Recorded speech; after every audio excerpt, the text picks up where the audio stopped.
Um, I'm sorry if I mispronounced your name. I didn't write how to pronounce it, but Dr. Rimpal in New York. Your presentation kind of went over if you were on hydroxyurea, how do you pronounce it? I'm sorry. This is for my dad. I don't have the disease. He won't let me come to his doctor's appointment, so I'm like, okay, I'm going to come here then. I'll learn about it. As I always say, if you want to be well taken care of as you age, have a daughter.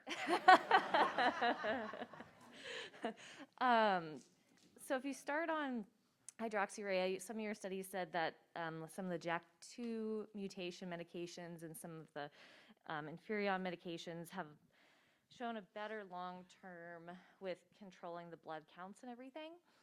But the hydroxyurea has a better quick reaction in controlling that, where the other medications take longer to take effect. So if you were to switch medications, that time for the other medications to take effect, is there a risk in that time frame switching?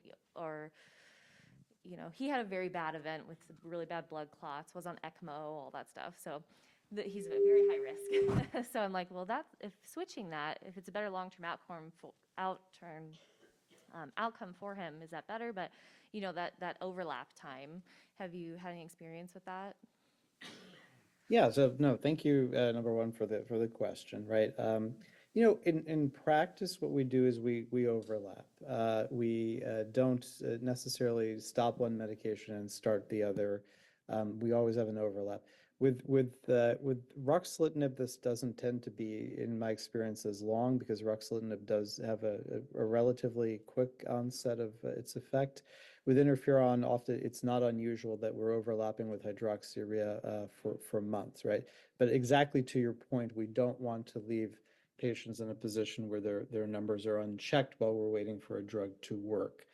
So in practice, the goal is to keep the numbers normal and sort of decrease, for example, if we're switching from hydroxyurea, decrease the hydroxyurea gradually as we increase whatever the second drug is. Okay, thank you very much. I appreciate that. Sure, of course.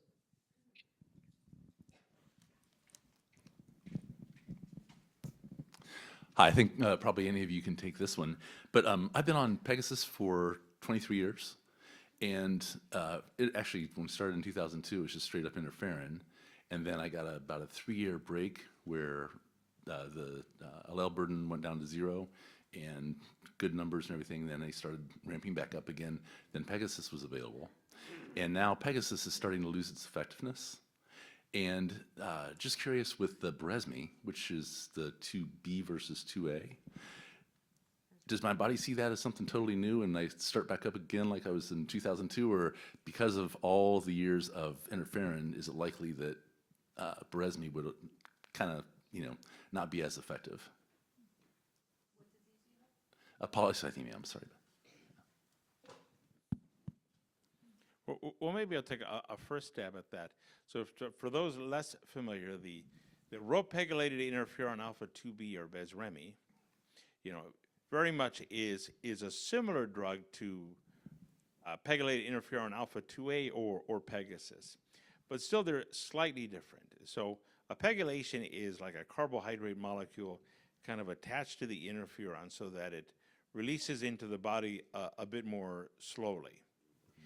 And the advantage of that over time when the initial studies were done were hopefully really in terms of side effects. Prior to that, Dick Silver, who's not with us today, but a long-standing attendee at this meeting, Harriet Gilbert, and others had used regular interferons that, again, like you had some benefit. So they all have some benefit, and they may have slight differences in terms of some of their side effects and such. The answer is, at this point, we don't know for certain. Would it be different?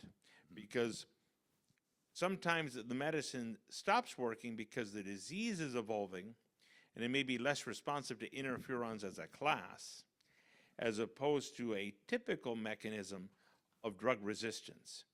There are specific kind of drug resistances where, I'm resistant to this antibiotic and the bacteria, it kind of grew. So sometimes we don't know. And when we don't know, sometimes we really do trial and error as well, where, again, your physician may choose to try the other one and just see how it works.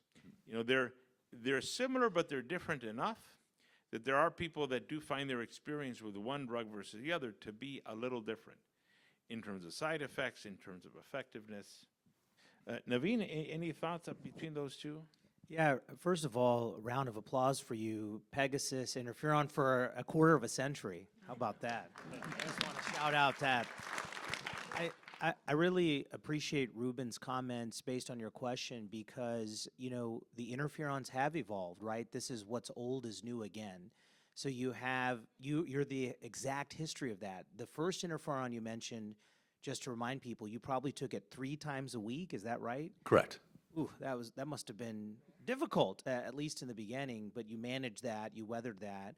Then you get the once a week Pegasus or pegylated interferon, a little bit better. And then as Ruben mentioned, the Ropeg, now we're to every 2 weeks for the first year with the option to go to monthly, actually, after that, if patients are doing well. So as Ruben mentioned, you know, these class of drugs, we didn't study them sequentially necessarily, right? Because these are all eras. So it may be worth a try, maybe not. So only you'll be able to see if there's any benefit after. But as Ruben mentioned, they're slightly different. They're cousins of each other. I think the other thing I would say for you is, as Rajit showed in his talk, right, there are the other treatment modalities, the ruxolitinib, as you heard. There are some clinical trials active in PVERA that we may not have mentioned here, HDAC inhibitors, the hepcidin mimetics as a class of drugs. So there are other clinical trials out there. And then the last issue is side effect profile. What I think you and others will help us to learn is you've been on the one interferon for a quarter of a century, but what you're asking is, hey, is it going to work for me? And am I going to have new toxicities again as if my body's seeing it again? So the mood disorder part, could there be depression, anxiety? Could there be thyroid or liver issues? So we don't know that part yet. So it's probably smart to potentially, if and when you switch with your doctor, to think about it could be received as a slightly new drug, right? So what's the dosing? Should we start low and go slow? And then the last issue I would say is the monitoring. Now we know we need to be monitoring thyroid, liver tests. We may not have done it as rigorously before, but we're trying to do that a little bit more now. So probably when you start the new thing, maybe make sure that you're monitoring as if when you started in the beginning, just to make sure for those first few months. Thank you. I'm going to throw a little fact out there just because it's probably a lurking question. And if it's not a question for you yet, it may be because there has been discussion around the supply of Pegasus itself. The manufacturers of Pegasus actually are going to be meeting with Naveen and I and a few others. We have a Vienna meeting in a couple weeks. They're going to be coming to that meeting. I think they're taking us to the plant just to see where they're making this stuff. So I think that is being worked on. I don't have an answer, but do know that there is someone that has it. They are trying to make it. It's a company in Germany that bought the rights of the Pegasus from Roche. So Roche, big global company. It got sold in part. That therapy was being used for hepatitis C for different reasons. The therapy of hepatitis C now is being treated in a totally different way. So it totally changed kind of the hepatitis C market. But I think the good news is someone's out there, they have the rights to it, they want to make it. In parallel with that, there have been, if individuals have run into issues, insurance companies with some discussion have been more open to the use of the rho-pegylated interferon. Let's say you have ET and have been on Pegasus where the rho-peg is not yet approved, where they have been able to obtain it. So it is fluid, but that is on our radar. Again, trying to preserve access to Pegasus because many patients have benefited from it. Yes. So I have ET, and I've got a couple of other mutations in my, that they found. There's a TET2 and an ALSX1. And in the presentation for the MF, one of those charts showed that the ALSX1 has the poorest prognosis once it's gone to MF. Is there any studies done that prior to going into MF or AML, the ALSX1 or TET2 progresses quicker into those other diseases or not? So specifically to answer your question, TET2 mutations are actually quite common with age. So as we get older, I'd say maybe in the 7th and 8th decade of life, it would be quite routine to pick up a TET2 mutation at a small, we've been talking about VAFs, allele fractions, that percentage. And similarly for ASXL1 mutations, it's probably the 3rd most frequent mutation that you see just with age. So when it comes to whether these mutations are significant in MPNs, they are in some respects, they are an indication that the individual is older. But in another respect, they can actually have an influence on the disease if those mutations are within the MPN and not just hanging around in your normal blood cells. So with someone like yourself, it would matter to some extent what the numbers are to do with the TET2 and the ASXL1. If they're 2 to 3%, I don't think most of us would worry that too much. If they're a bit higher, then we would assume that they are probably part of the clone. There haven't been specific studies in ET, unless my colleagues correct me here, that have looked at those mutations in the disease. And the problem is that these mutations are present in 5%, 10% of all MPNs. So when you then start to subclassify by ET or PV, the numbers aren't large enough to then do a randomized study of treatment 1 versus treatment 2 to see would it matter. So our information is really by looking back in time and going, okay, of all the individuals that we have, did those with these mutations fare slightly worse than those without those mutations? So we do know that there is some evidence that they can have an impact on the disease, but what we don't yet know is what can we do about it? And really the next challenge and the next step is, can we take some of these drugs that we used for more advanced cases like myelofibrosis, and can we start to see if using them earlier makes an impact? And I think we'll have that data soon, because now we have access to JAK inhibitors in ET and, well, PVs especially. And so we can now look back at that data in a few years' time and go, okay, out of the patients with PV, did those patients with more mutations and these particular mutations benefit more? We have that data in MF. We know that those patients do, are a reason to then get in a bit earlier. And I think with time, we'll be able to answer that in the chronic phases now that we have access to those drugs. That's fair. Thank you very much.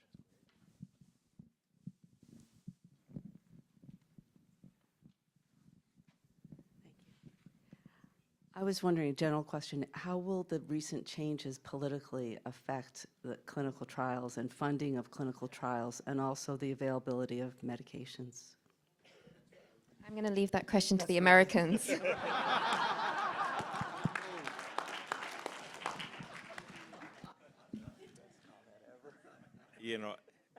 Sadly, we don't know. But I will be transparent that the shenanigans that have been going on are a tremendous threat to biomedical research, clinical trials, and everything else that really has made a progress. So this week, again, the efforts that stopped a dramatic reduction in NIH funding for the U.S. biomedical institutions, that there is an injunction around that. But if that goes through, that is catastrophic. That'll drive people out of research. That will shut clinical trials. That will clearly decrease dramatically efforts for the underserved. So I think to be determined. I'm hopeful that over time, cooler heads will prevail. Cancer and diseases are a nonpartisan issue. And I know I've personally sat with everyone from Elizabeth Warren, her office, to Ted Cruz. People care about cancer, they care about diseases. I'm hopeful that in the end, a thoughtful approach will be undertaken. This is a question regarding the allele burden or the VAF, and several of you spoke about it. Is the, I don't know, philosophy or rationale for doing that percentage test changing within the medical community? And I asked that question because I was diagnosed, well, go back 5.5 years, I was diagnosed with PV, and I never had that test. I've never had the test. And I guess I tried to ask for it, but I probably didn't explain it very well. And it wasn't until I went to a specialist in a different state that I actually had that test. So is it like not commonplace? Because also on forums and stuff, you see, other people having the same experience. So I guess, is that a common experience first, is the first question, and then is it changing? Because it seems like it's a very important measurement. Rupali, why don't you walk us through the Sure. VAF? So, I mean, I think to be properly and ideally diagnosed with any of these diseases, you do, as we mentioned, the vast majority of patients are going to have one of these 3 driver mutations. So I think, I think fairly routinely we should all be looking for them. And then, as was also mentioned, some patients won't have them.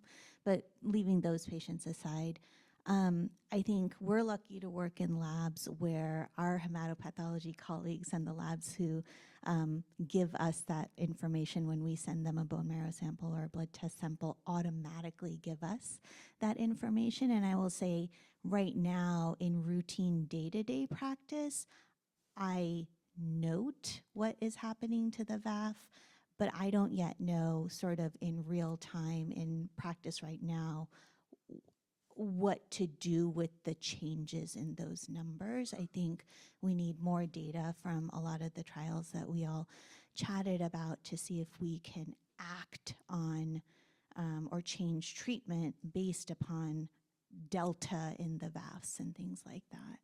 Does that answer your question? I'm not sure. I think also she's asking if you're out of market and you're not at a research center, how can you get your local hematologist to get that test?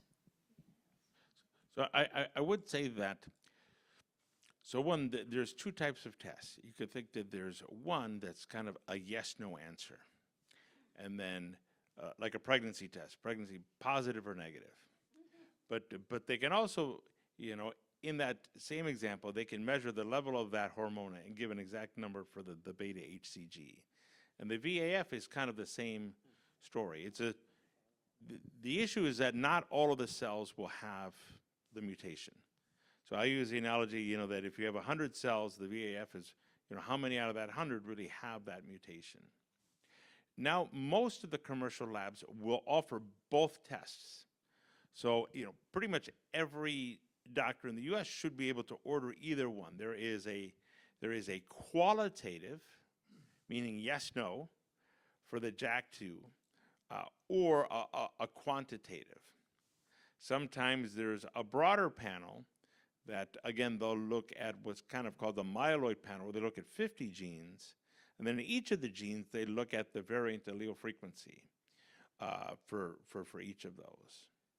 But, Quest, every one of these kind of standard national labs.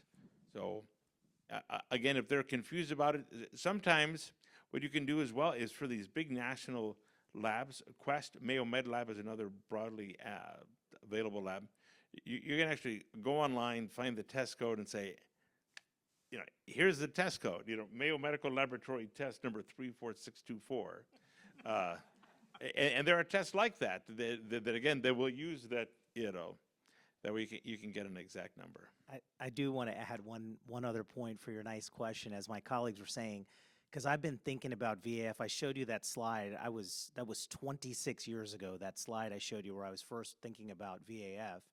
So it's a little bit, because we're all researchers, right? So I just want to make sure I tell you, because I think some of my own patients may be here in this forum, even if the VAF is reported, even myself, I'm like the biggest fan of VAF ever. I may not even mention it myself. And that is because of what you said.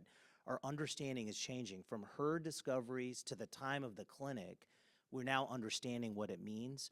But in all fairness, until the recent trial by Claire Harrison, the MAGIC study in PV, guys, I think that was really one of the first times in our field where we saw VAF actually go down and correlate with important outcomes. In that case, seriously important outcomes, EFS, event-free survival.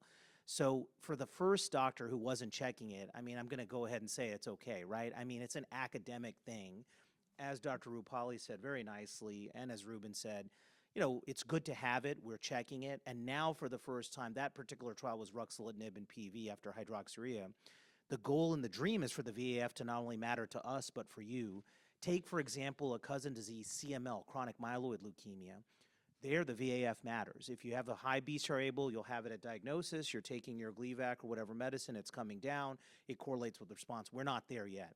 And then the second one is an AML leukemia, same story as us. They have molecular mutations, FLT3, NPM1 in particular, where they didn't know what to do with the VAF, and now they've developed high sensitivity NGS assays that go down to 10 to the -6 that can detect, and that correlates with outcomes. We're not there yet with JAK2, CALR, and MIPL, not yet, but boy, those investigational therapies, the CALR-directed therapies, JAK2, maybe those will target it. So I just want to put that out there that VAF in the day-to-day practice, as you said, I don't think most people are checking and looking at it. Just to very quickly add a perspective from the UK, so even though we're a big academic centre in Cambridge, we don't measure VAF in clinic. Right. Lots of people will come asking for it. Our labs measure it, they don't report it. They report it as yes or no. Because it's a national health service, everyone has to get the same results in whatever hospital. When I say, I'd like to know the VAF because I'd like to know, they go, well, it won't change treatment. When it changes treatment, we will tell you. When it changes treatment, everyone will get it. So when we get to the point where we have that magic bullet drug, where if the VAF drops to less than 1%, we know it means an excellent outcome for the patient, then everyone will get it. So we're in the sort of gray zone at the moment where we're beginning to realize it matters. We don't quite know that, ooh, if it doesn't go down, we switch to treatment 2 or treatment 3. Once we get there, we'll all be doing it. Let's take one more question before lunch. Hi. I think the biggest concern for me and most people with PV is